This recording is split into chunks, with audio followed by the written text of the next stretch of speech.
আজকে আমি করলা আলু রান্না করব। তা আমি করলাগুলোর ভিতর থেকে সব বিচি ফেলে দিয়েছি, দিয়ে এভাবে আমি শিলপাটায় ফেলে সব থেতো করে নিয়েছি।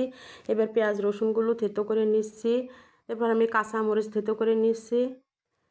এভাবে সব মশলাগুলো থেতো করে নিয়ে তারপর আমি একটু জিরা বেটে নিব। আলুগুলো থেতো করে নিচ্ছি। সব শিলপাটায় থেতো থেতো করে নিতে হবে, একবারে ফিনিশ করে বাটা যাবে না।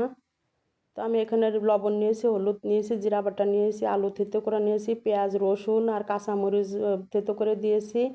তারপরে এখানে আমি মাছ নিয়েছি, মাছগুলো আমি ছোট ছোট টুকরা করে কেটে নিয়েছি। তারপরে এখানে আমি করলা থেতো করে নিয়েছি, থেতো করে ভালো করে ধুয়ে নিয়েছি। এবার আমি ফ্রাই প্যানে তেল গরম করে সব মশলাগুলো ঢেলে দিলাম আলু সহ, দিয়ে এখন আমি ভালো করে নাড়াচাড়া করে নিই। এবার আমি মাছগুলো দিয়ে দিব। মাছগুলো দিয়ে আমি একটু করলাগুলো দিয়ে দিচ্ছি, সব একবারে দিয়ে তারপরে আমি ভালো করে নাড়াচাড়া করব। এভাবে করলা রান্না করে খাইলে একটু তেতো কম লাগে। এখানে চিংড়ি মাছ হইলে বা ছোট ছোট বেলে মাছ হলে আরও ভালো লাগে। তো আমি সব ভালো করে নেড়ে ছেড়ে তারপরে একটু অল্প জলের পানি দিয়ে দিব।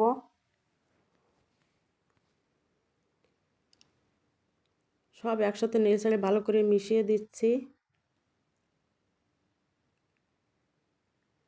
আমি পানি দিয়ে দিয়েছি, পানি দিয়ে আমি ঢাকনা দিয়ে দিয়েছিলাম কিছুক্ষণ রান্না করার জন্য। এভাবে ঢাকনা দিয়ে কিছুক্ষণ রান্না করে নিয়েছি। আমার সব উপকরণগুলো সুন্দর করে সিদ্ধ হয়ে গেছে। এবার আমি ঝোলটা গাঢ় হওয়া পর্যন্ত অপেক্ষা করব।